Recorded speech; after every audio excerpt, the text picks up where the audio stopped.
Good morning everyone. ધોરણ 7 સામાજિક વિજ્ઞાન પ્રકરણ 13 સંસાધનોનું જતન અને સંરક્ષણ. વિદ્યાર્થી મિત્રો, આપણે અગાઉના લેક્ચરમાં ખાલી જગ્યા, ખરા ખોટા, માગ્યા મુજબ જવાબ આપો, MCQ વગેરેની માહિતી મેળવી હતી. હવે આપણે સ્વાધ્યાયમાં આગળ જઈશું. જે ટૂંકણોન છે, તો પહેલી ટૂંકણોન છે ભૂમિ સંસાધન. તો વિદ્યાર્થી મિત્રો, હવે આપણે આગળનું સ્વાધ્યાય કરીશું. ભૂમિ સંસાધન પહેલાં તો એ જોઈએ કે ભૂમિ એટલે કે જમીન. તો જમીનનું નિર્માણ કેવી રીતે થાય છે? તો ભૂમિ જે સામાન્ય રીતે છે આપણી ભૂસપાટી છે, તો ઉપલું પડ જેમાં વનસ્પતિ ઉગે છે તેને આપણે જમીન કહીએ છીએ. તો જમીન પૃથ્વીના પોપડા પરના અનેકવિધ કણોથી બનેલું છે, જે એક પાતળું પડ હોય છે. બરાબર છે? જે ખડકોના નાના મોટા ટુકડા, કાંકરા, માટીની રચ કે જે અજૈવિક છે તેને રેગોલિત કહે છે. વિદ્યાર્થી મિત્રો, આપણે અગાઉ ખરા ખોટામાં જોયું હતું કે ખડક છે, ખડક એટલે પથ્થર, પથ્થરોના નાના મોટા ટુકડા, કાંકરા, માટીથી કે રજથી જે બનેલું પૃથ્વીનું પડ હોય તેને રેગોલિત કહેવાય છે. તો એ પણ સાચું જ પડે છે, પણ એ દ્રવ્યો છે, જૈવિક દ્રવ્યો એટલે કે હવા અને પાણી ભળતા જમીન બને છે. તો એ સાચું જ પડે છે, આ ખાસ યાદ રાખજો. તો જમીન તો આમ તો કાંકરા માટીથી જ બને છે, બરાબર? તો પણ આ જે કાંકરા માટીની રચ કે જે અજૈવિક છે તેને રેગોલિત કહે છે. એટલે આ વસ્તુ યાદ રાખવાની છે. તો જે રીતનો પ્રશ્ન પૂછાય એ રીતનું તમારે સાચું ખોટું લખવાનું રહેશે. પણ અહીં આપણે જમીનની વાત કરીએ છીએ.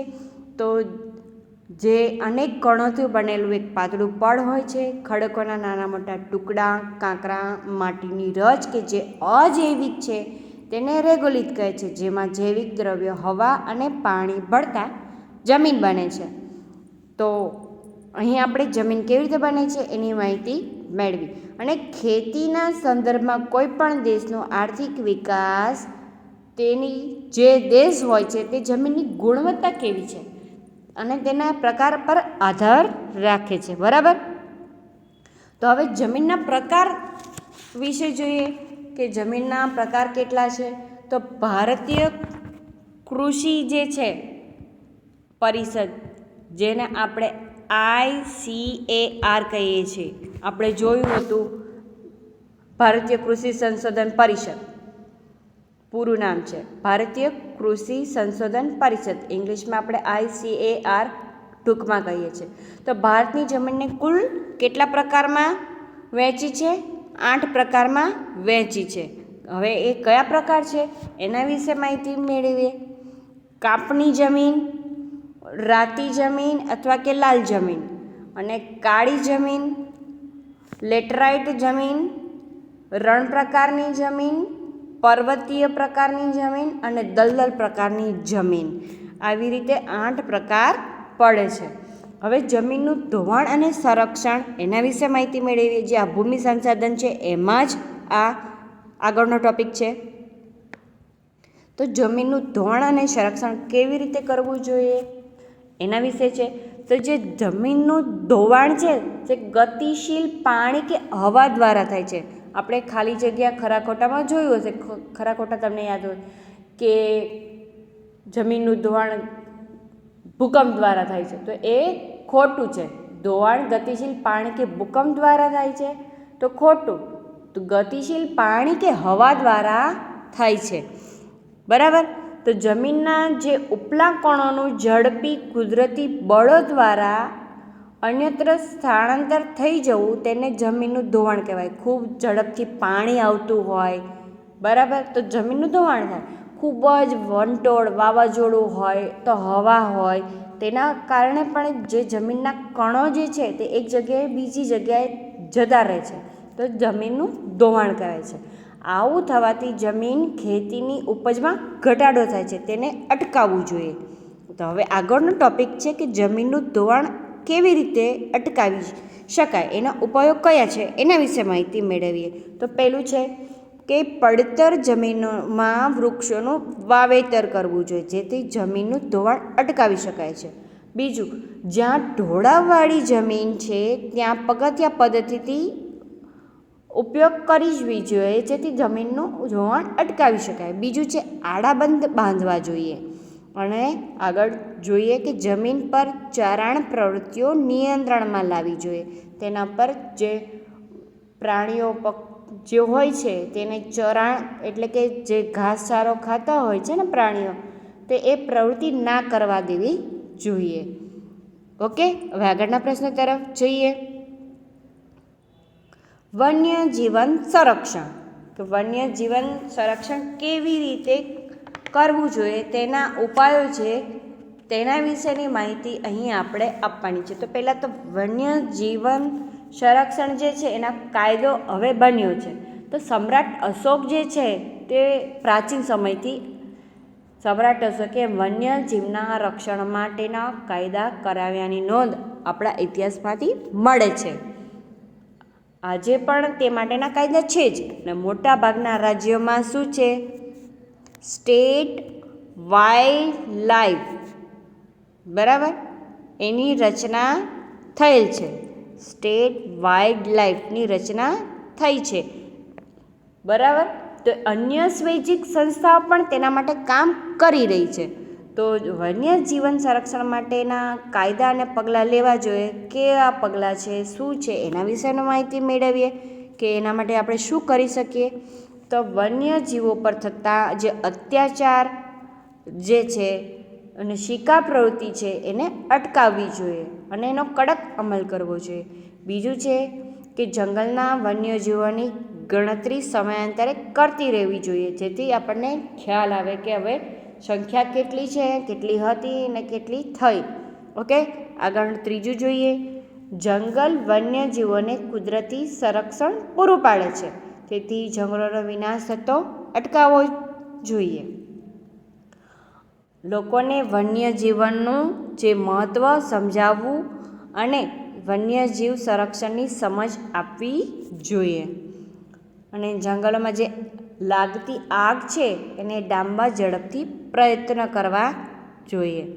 અને વન્યજીવો માટે સંરક્ષિત ક્ષેત્રોનો વિકાસ કરવો જોઈએ.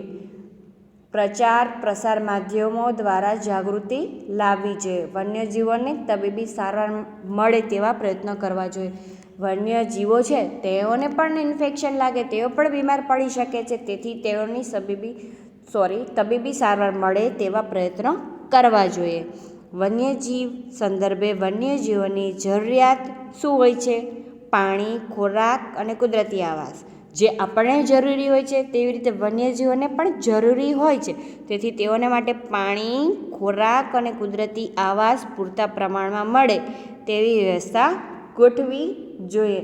તો અહીં આપણને પાઠ્યપુસ્તકમાં તેના પગલાં કયા પગલાં છે જે વન્યજીવન સંરક્ષણ માટે લઈ શકાય તે પગલાં અહીં જણાવેલા છે. હવે આગળના પ્રશ્ન તરફ જઈએ. જળ સંસાધનોની જાળવણી અને વ્યવસ્થાપન.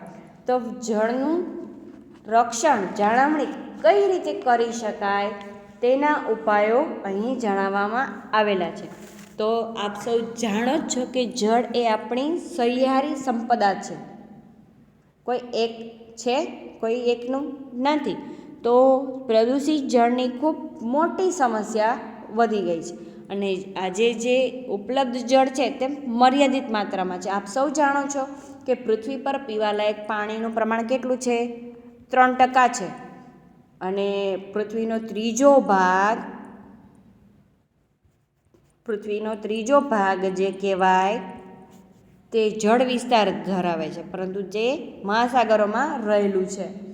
તો પાણી કુદરત થકી મળેલી અણમોલ ભેટ છે. તો પ્રદૂષિત જળ હવે આજે મોટી સમસ્યા થઈ ગઈ, જેથી પાણીનો વિવેકપૂર્ણ ઉપયોગ કરવો જોઈએ. તો એના ઉપાયો અહીં જણાવેલા છે, બરાબર. તો તેના વિશે માહિતી મેળવીએ. વધુમાં વધુ જળાશયોનું નિર્માણ કરવું જોઈએ. ભૂમિગત જળને ઉપર લાવવાનો પ્રયત્ન કરવા જોઈએ. નદીઓના પાણીને રોકી જળ સંચય કરવાની જરૂરિયાત ઊભી થઈ છે. ચોથું, વરસાદનું જળ હોય એને રોકી રાખવાના ઉપાય કરવા જોઈએ, જેથી એ પાણી એકઠું થાય તો આપણને જ ઉપયોગમાં આવવાનું છે. 5 બંધારા તૈયાર કરવા જોઈએ, શોષ કૂવાઓ બનાવવા જોઈએ, ખેત તલાવડીનું નિર્માણ કરવું જોઈએ, લોકજાગૃતિ લાવી જળ સંરક્ષણમાં લોક ભાગીદારી વધારવી જોઈએ. 7 બાગ બગીચા શૌચાલયમાં જે વપરાતા પાણી છે એ પાણીનો કરકસરપૂર્વક ઉપયોગ કરવો જોઈએ. 8 જળાશયોમાં નદીઓને પ્રદૂષણથી બચાવવા જોઈએ. તો ભૂમિગત જળનો ઉપયોગ કરતા એકમો પર દેખરેખ રાખવી પણ જોઈએ. તો આવી રીતે જળ સંસાધનોની જાળવણી આપણે કરી શકીએ છીએ, એના અહીં ઉપાય જણાવેલા છે. હવે આગળનો પ્રશ્ન તરફ જઈએ.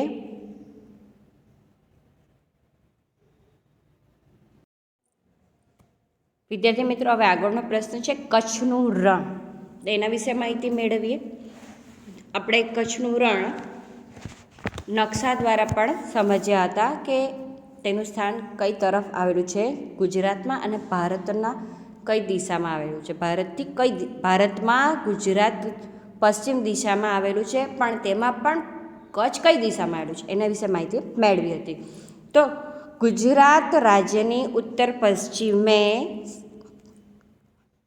કઈ તરફ? ઉત્તર પશ્ચિમ સરહદે કચ્છનું રણ આવેલું છે. તમને ખાલી જગ્યા ખરા ખોટામાં પણ પૂછાઈ શકે. કચ્છના રણની ઉત્તરે અને પૂર્વમાં શું છે? પાકિસ્તાન દેશ આવેલો છે, જે આપણે નકશામાં જોયું હતું, આપણે માહિતી મેળવી હતી. અને રાજસ્થાન આવેલું છે. જો કચ્છના રણની ઉત્તર અને પૂર્વમાં પાકિસ્તાન દેશ અને રાજસ્થાન રાજ્ય આવેલું છે, જે આપણે માહિતી મેળવી હતી. હવે તેના 2 ભાગ પડે છે. કચ્છના રણના 2 ભાગ પડે છે. કયું? નાનું રણ અને મોટું રણ. તેની પણ માહિતી મેળવી હતી. આ જે વિસ્તાર જે છે કચ્છનું રણ વિસ્તાર, જે ખંડીય છાજલી ઉંચકવાને કારણે એને લીધે જ બન્યું હોય તેવું જાણવા મળે છે. ગુજરાતના કચ્છ જિલ્લામાં આવેલા રણ થરના રણનો જ એક ભાગ છે, અને જે થરનો રણ ભાગ છે તે રાજસ્થાનમાં છે અને થોડો ભાગ પાકિસ્તાનમાં પણ આવેલો છે. તો અહીં સફેદ રણ પણ આવેલું છે, અને અહીંની આબોહવા ગરમ અને સૂકી છે. કચ્છની રણની આબોહવાની વાત કરી છે કે તેનું વાતાવરણ કેવું છે, આબોહવા કેવું છે, તો કે ગરમ અને સૂકું છે. હવે કચ્છના રણની વનસ્પતિ અને પ્રાણી જીવન કેવું છે, શું છે, એના વિશે માહિતી મેળવવાની છે. તો કચ્છમાં રણમાં બની વિસ્તાર આવેલો છે, જે ખાલી જગ્યામાં પણ પૂછાઈ શકે. અને અહીં વિવિધ પ્રકારના ઘાસ, કાંટાના ઝાંખરા જોવા મળે છે. અને કચ્છના રણને આગળ વધતું અટકાવવા ગાંડા બાવળના વૃક્ષો વાવવામાં આવ્યા છે, જેથી રણ આગળ વધે નહીં, રેતી એક સ્થળેથી બીજા સ્થળે પહોંચે નહીં તે માટે. હવે કચ્છના રણમાં જે પશુ પક્ષી છે એના વિશે માહિતી મેળવીએ. તો કચ્છના મોટા રણમાં સુરખાબ એટલે કે ફ્લેમિંગો જોવા મળે છે. શું જોવા મળે છે? ફ્લેમિંગો જોવા મળે છે. આ ઉપરાંત બીજું શું જોવા મળે છે? તો કે લાવરી, ઘોરાડ, કુંજ, સારસ વગેરે અન્ય પક્ષીઓ જોવા મળે છે. અને ઘોરાડ પક્ષી છે તે લુપ્ત થવાના આરે છે.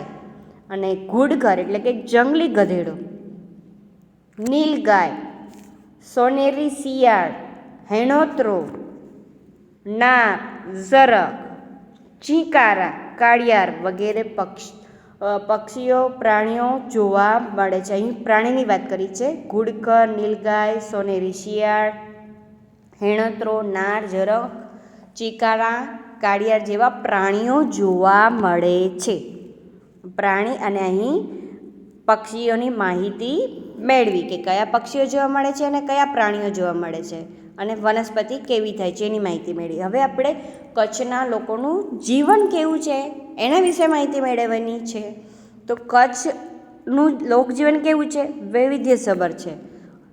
તે લોકો જે છે તે ઘેટા બકરા, ગાય ભેંસ, ઊંટ, ગધેડા જેવા પ્રાણીઓનો ઉછેર કરે છે. અને દરિયા કિનારાના વિસ્તારમાં લોકો વહાણવટ્ટું કરે છે, માછીમાર કરે છે અને ઝીંગા પકડવાના વ્યવસાયમાંથી રોજગારી મેળવે છે. તો અહીં આપણે એમને રોજગારી કયા પ્રકારની છે એની પણ માહિતી મેળવી. હવે જોઈએ તે લોકોનો કયા પાકો લે છે એની માહિતી મેળવીએ.